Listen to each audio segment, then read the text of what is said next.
ETV YouTube ఛానల్స్లో మీ వ్యాపార ప్రకటనల కోసం ఈ నంబర్కి కాల్ చేయండి.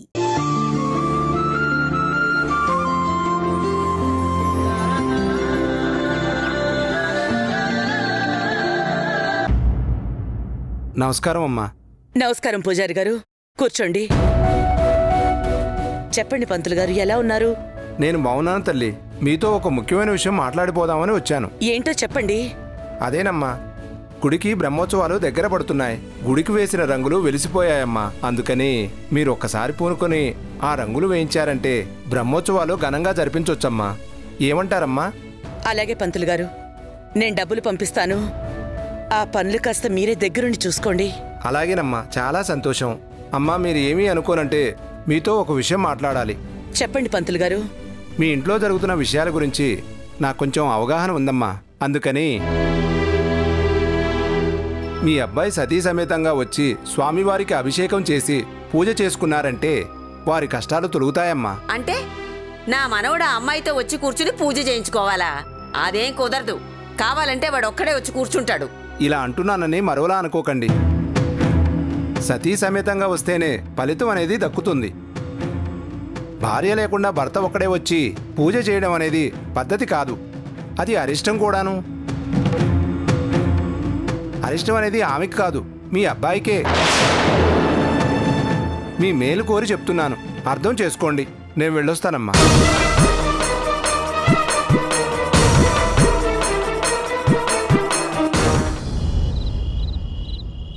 కలిసి బతికే కాలమే మాయే నేడే పగటి వేళ పీడకల. మొదట్నుంచి మీ భార్యకు మీ మీద అనుమానంగా ఉందా? మిమ్మల్ని ప్లాన్ చేసి బాగా ఇరికించినట్టుంది. మాయే అయ్యో గొలుసు కట్టు గోసలైపోయే పొరపాట్లు కొన్ని పంతాలతోని మరి అంతకీ నందు, పంచాయితీ. నువ్వు నేను చెప్పేది వింటావో వినవో నాకు తెలియదు, కానీ నువ్వు విన్నా వినకపోయినా జరిగింది చెప్పడం అనేది నా కనీస ధర్మం. ఇప్పుడు నేను చెప్పే మాటలు జాగ్రత్తగా విను. కనీసం నీ కోపం తగ్గిన తర్వాతైనా నేను చెప్పిన దాంట్లో నిజాయితీ ఉందో లేదో నీకే అర్థమవుతుంది.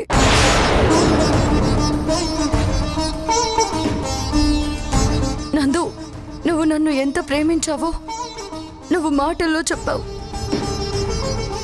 కానీ నేను నిన్ను ఎంత ప్రేమించానో ఆ రోజు మాటల్లో చెప్పడానికి నా పరిస్థితులు అడ్డం వచ్చాయి. నా చుట్టూ ఉన్న కట్టుబాట్లు, నేనున్న పరిస్థితులు, ఇవన్నీ నీ మీద కొండంత ప్రేమ ఉన్నా బయటికి చెప్పుకోలేక లోపలే కుమిలిపోయాను.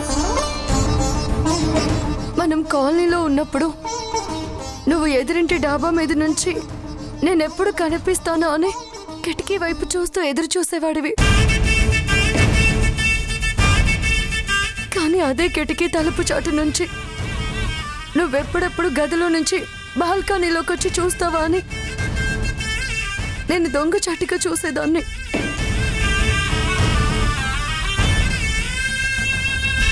నువ్వు మగాడివి కాబట్టి నీ మనసులో ఉన్న ప్రేమని నా దగ్గర ఎక్స్ప్రెస్ చేసావు, కానీ నేను నీ మీద ఎంత ప్రేమ ఉన్నా మనసులోనే దాచుకున్నాను.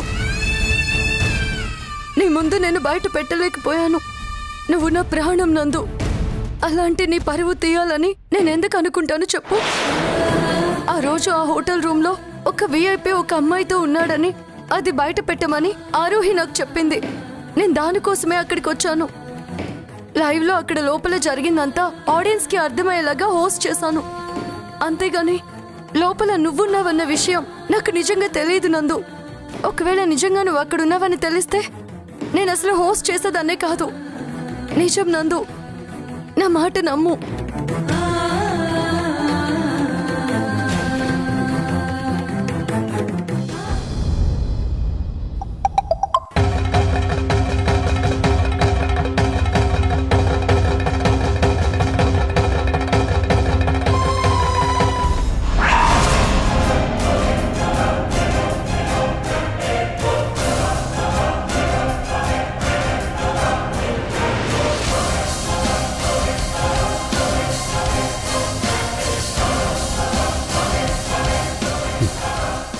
నిజంగా నీకు నా మీద చాలా ప్రేమ ఉంది కదా? నందు, ఇదిగో చూడు, నువ్వే చూడు. నిజంగా నా మీద ప్రేమను దానివే అయితే నేను అరెస్ట్ అయ్యి నన్ను పోలీసులు తీసుకెళ్ళిపోయా కూడా ఎంత ఆనందంగా హోస్ట్ చేస్తున్నావు చూడు. ఇదేనా ప్రేమ అంటే? ఇదొక్కటి చాలు.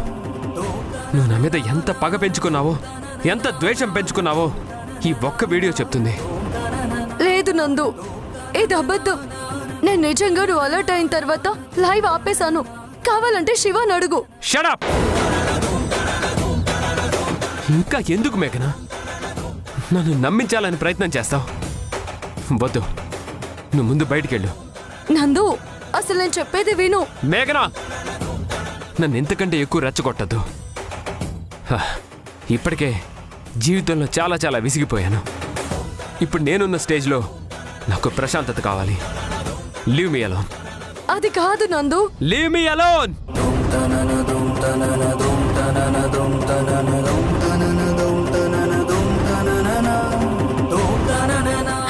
నందు, నందు ప్లీజ్ నందు. నందు,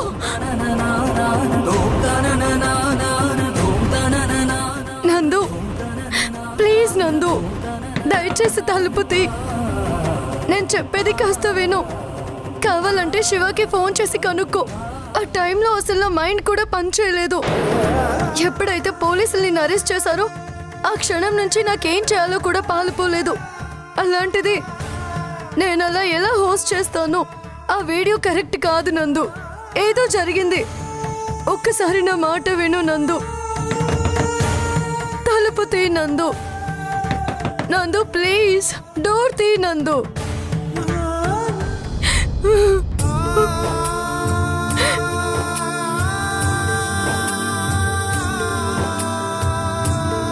ఏమైంది? వాడు గదిలోంచి నిన్ను బయటికి నెట్టేసి తలుపు వేశాడు కదా? నువ్వు చెప్పకపోయినా నాకు అర్థమవుతుందిలే. భార్యాభర్తలంటే అర్థం తెలుసా నీకు? కష్టం వచ్చినప్పుడు భర్తకి భార్య తోడవ్వాలి, అండగా నిలబడాలి, నేనున్నాను అనే ధైర్యాన్ని ఇవ్వాలి. సంతోషం వేసినప్పుడు భార్యకి భర్త ఈ ప్రపంచాన్నే తీసుకొచ్చి నీ చేతిలో పెడతాను అనే నమ్మకం కలిగించాలి. ఒక ఆడదాని మనసులో తన భర్త తప్ప ప్రపంచంలో మరేదీ లేదు అన్నంత గొప్ప సంతోషాన్ని ఇవ్వాలి. అవి మీ ఇద్దరి మధ్య ఉన్నాయా? నా మనవడు ఎంత బాధపడకపోతే నిన్ను గదిలోంచి బయటికి నెట్టాడో ఒక్కసారి ఆలోచించావా? నీ గురించి ఏదైనా ఒక్క మాట వ్యతిరేకంగా మాట్లాడితే మా మీద కోపంతో చిందులు తొక్కే నా మనవడు ఈరోజు వాడే నిన్ను మెడబెట్టి బయటికి గెంటేసే పరిస్థితి వచ్చింది. అంటే నీ స్థానం ఏంటో నీకు అర్థమవుతుందా? అయినా ఇదంతా నువ్వు చేసుకుంది, నీ చేతులారా నువ్వు చేసుకున్నదే. అసలు నువ్వెంత పుణ్యం చేసుకుంటే నందు లాంటి మనిషి నీకు భర్తగా దొరుకుతాడు? అసలు నువ్వున్న పరిస్థితికి ఏ మగాడైనా కనీసం నీ వంక కన్నెత్తి ఒక్కసారైనా చూస్తాడా? కానీ నా మనవడు గొప్పవాడు కాబట్టి నిన్ను ప్రేమించి పెళ్లి చేసుకున్నాడు. తనకు పుట్టకపోయినా నీ పిల్లల్ని తన సొంత బిడ్డల్లా చూసుకున్నాడు. వాడు ఏమడిగాడే? తనకంటూ ఒక వారసుణ్ణి కనివ్వమని అడిగాడు. అది కూడా తప్పేనా? ఆ మాత్రం దానికే నువ్విదంతా చేసావు కదా?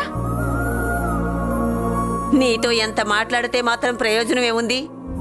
జరగాల్సిన నష్టం ఎప్పుడో జరిగిపోయింది. నా కోడలు నా మనవడు ఇంకా మంచివాళ్ళు కాబట్టి నువ్వింకా ఇంట్లో ఉండగలుగుతున్నావు. రేపే మన కులదైవం గుడికి వెళ్ళాలి. నిన్ను రెడీగా ఉండమని చెప్పి మీ అత్తగారు చెప్పారు. మీ ఇద్దరినీ కలిపి అక్కడేదో పూజలు చేయిస్తుందట. దాని పిచ్చిగాని ఎన్ని పూజలు చేయిస్తే మాత్రం నీ మనసులో లేని ప్రేమ ఎలా పుడుతుంది? ఆ పూజల తర్వాత అయినా మీ ఇద్దరికి కలిసి ఉండాలని ఆ భగవంతుడు రాస్తే కలిసి ఉంటారు. లేదంటే మీ తలరాతలు ఎలా ఉంటే అలా జరుగుతాయి. చూడు, ఇంకా ఇక్కడే ఉండకు. వాడు బయటికి వచ్చేసరికి నువ్వు మళ్ళీ కనిపించావంటే మళ్ళీ ఏం గొడవలు జరుగుతాయో ఏంటో. ఈ రాత్రి కాస్త అందరినీ ప్రశాంతంగా పడుకోనివ్వు. వెళ్ళమ్మా, వెళ్ళి నీ గదిలో నీ పిల్లలతోటి హాయిగా నిద్రపో. వెళ్ళు. నేలలోకి నిన్ను నెడుతుంటే శోకం, చూసి చూడనట్టే ఉంటుంది లోకం. జరుగుతోంది నిత్య ఏకాకి యుద్ధం, నువ్వు తప్ప నీకు ఏముంది సైన్యం.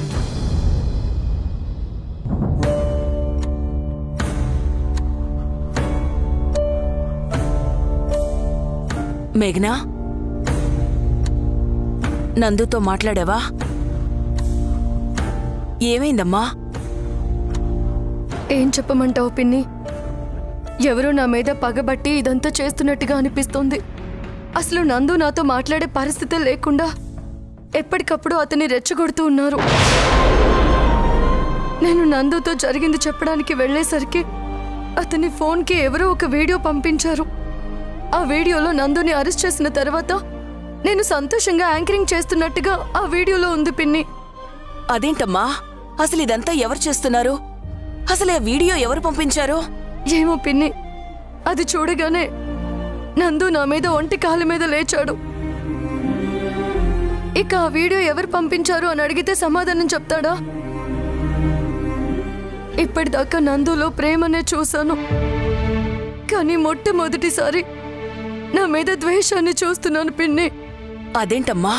అవును పిన్ని, తనకి ఒంటరితనం కావాలని నన్ను గదిలో నుంచి బయటికి నెట్టేశాడు. మేఘనా పిన్ని,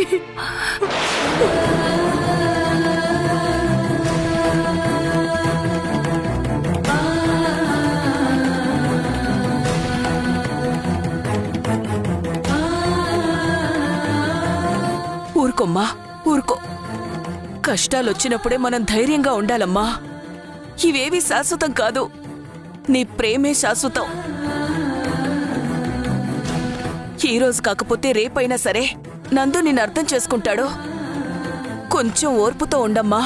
నాకు కూడా ఆ నమ్మకం ఉంది పిన్ని. ఆ నమ్మకంతోనే నేను కూడా ఎదురు చూస్తున్నాను. ఈ విషయంలో నందునే కాదు, ఈ ఇంట్లో ఎవరిని నేను తప్పు పట్టలేను. ఎందుకంటే ఆ పరిస్థితిలో ఎవరైనా సరే నేను చేసింది తప్పే అనుకుంటారు. కానీ నిజమేంటో నాకు ఆ భగవంతుడికి మాత్రమే తెలుసు. నీకో విషయం తెలుసా పిన్ని? రేపు నన్ను నందుని గుడికి తీసుకువెళ్తారంట. గుడికా? ఎందుకమ్మా? ఈ ఇంటి కులదేవత గుడికి వెళ్ళాలంట. అక్కడ నాకు నందుకి కలిపి ఏవో పూజలు జరిపిస్తారట. ఆ పూజల తర్వాతైనా మా జీవితం బాగుంటే బాగున్నట్టు, లేదంటే అర్థమైందమ్మా.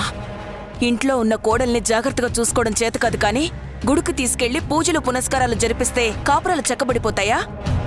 పిన్ని, మనుషుల మీద నమ్మకాలు పోయిన తర్వాత దేవుణ్ణి అయినా నమ్మాలి కదా. చూద్దాం. నా విషయంలో నేను నమ్మిన మనుషులు ఎప్పుడూ నన్ను నమ్మలేదు. కనీసం ఆ దేవుడైనా నన్ను నమ్ముతాడేమో చూద్దాం.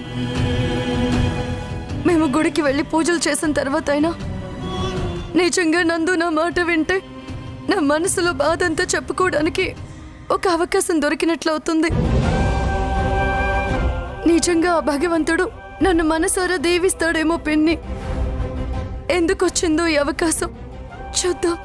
ఏమోనమ్మా, నాకైతే నమ్మకం లేదు.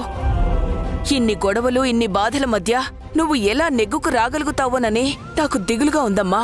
నాకు మనుషుల మీద నమ్మకం పోయింది పిన్ని. నేనున్న పరిస్థితుల్లో నాకు దేవుడు తప్ప మరెవరూ సాయం చేయలేరు.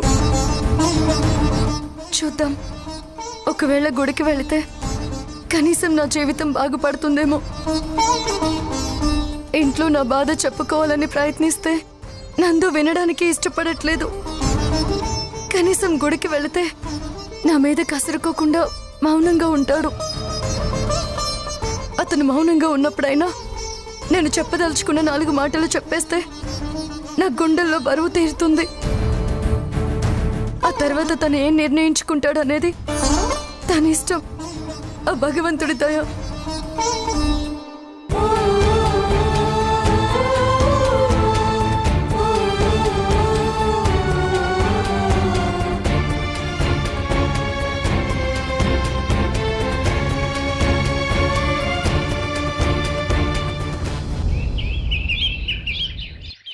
గుడికా? ఏ గుడికి బామ్మగారు? అదేనమ్మా, మా పూర్వీకులు కట్టించిన గుడుంది కదా, అక్కడికి వెళ్తున్నాం. అవునా? ఎవరెవరు వెళ్తున్నారు బామ్మగారు? అదేనమ్మా, మా ఫ్యామిలీ అంతా కలిసే వెళుతున్నాం. ఆంటీ, నందు మేఘన కూడా వస్తున్నారా? అసలు వెళుతోందే వాళ్ల కోసం. అదేంటి బామ్మగారు?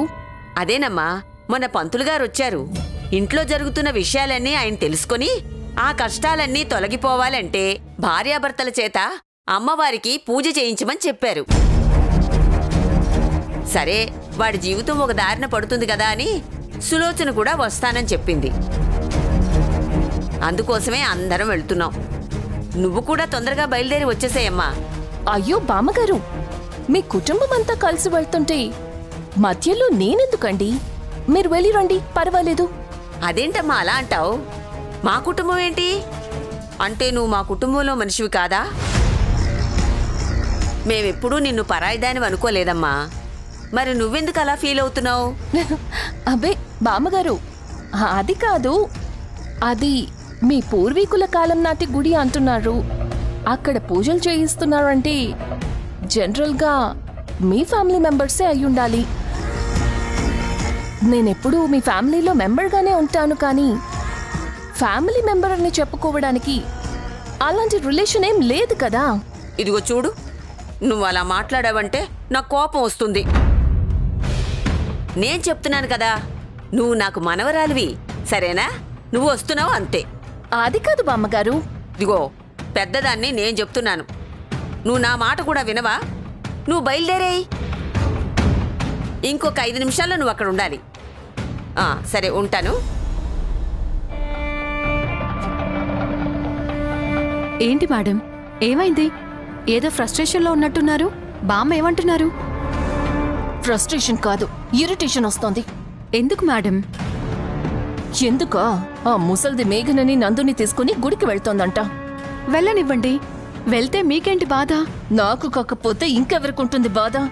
ఇప్పుడు వాళ్ళు పూజలు చేసి వాళ్ళిద్దరినీ కలిపేసి వాళ్ళిద్దరి మధ్యలో ఉన్న గొడవలన్నీ పోయేలా చేస్తే మళ్ళీ వాళ్ళిద్దరూ కలిసి సంతోషంగా ఉంటారు. అప్పుడు బాధపడాల్సిందెవరు? నేను కదూ. బాగుంది మేడం. ప్రపంచంలో ఎక్కడైనా భార్యాభర్తలు కలుసున్నారు అంటే ఎవరైనా సంతోషిస్తారు. కానీ భార్యాభర్తలు కలిస్తే బాధపడే వాళ్ళని మిమ్మల్నే చూస్తున్నాను. ఏంటి వెటకారం ఆడుతున్నావా? అయ్యో, అదేం లేదు మేడం. ఏదో ఫ్లోలో అలా అనేశాను. I'm sorry madam. నా పరిస్థితుల్లో ఉంటే అప్పుడు తెలుస్తుంది. మీ నాన్న కూడా మా నాన్నలాగే సూసైడ్ చేసుకుని నీ కళ్ల ముందే చనిపోతే అప్పుడు తెలిసేది ఆ బాధ నీకు. ఆ నందు మేఘన విడిపోవడానికి ఎంత కష్టపడ్డానో నాకు తెలుసు. నేననుకున్నది సాధించడానికి ముందు వాళ్ళిద్దరినీ విడదీయాలి అనుకున్నాను.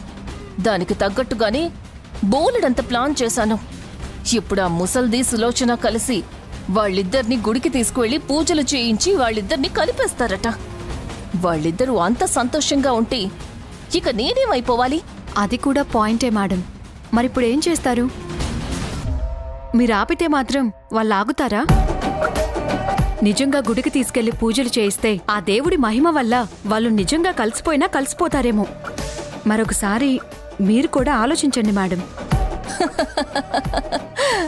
పిచ్చి బార్బీ, ఆ కాంతం ఫోన్ చేసినప్పుడే నా మైండ్లో ఆల్రెడీ ప్లాన్ ఆలోచించాను. అయితే మరేం చేస్తారు మేడం? ప్రతి సమస్యకి ఒక పరిష్కారం ఉంటుంది. ఇప్పుడు ఈ సమస్యకి కూడా నా దగ్గర ఒక పరిష్కారం ఉంది.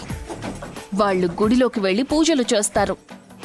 వాళ్ళని అక్కడ ఏం చెయ్యాలో నేను చూస్తాను.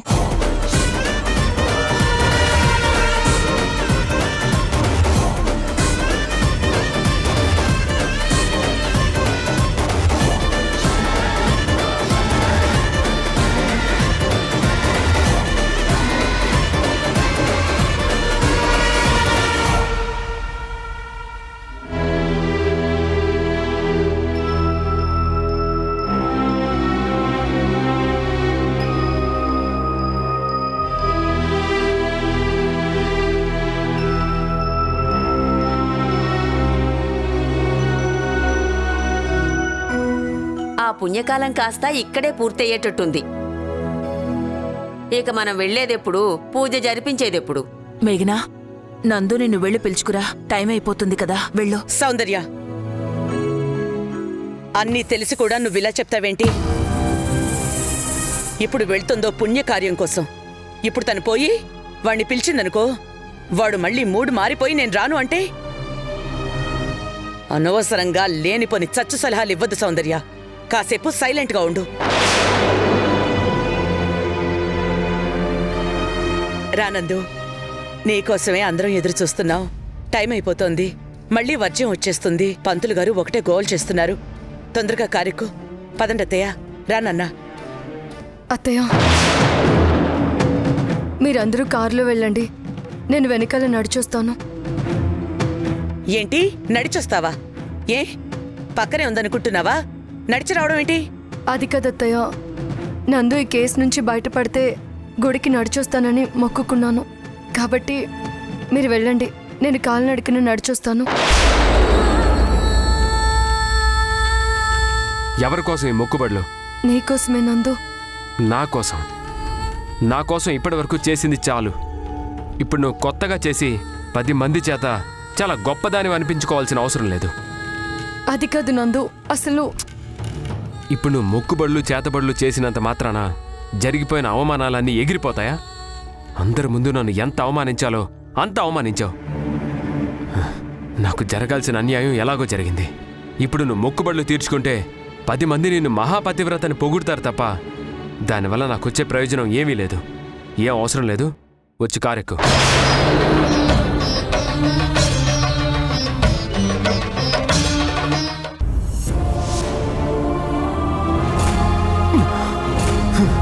వెళ్ళండి. నా నుంచి, నా జీవితం నుంచి శాశ్వతంగా దూరంగా వెళ్ళిపో.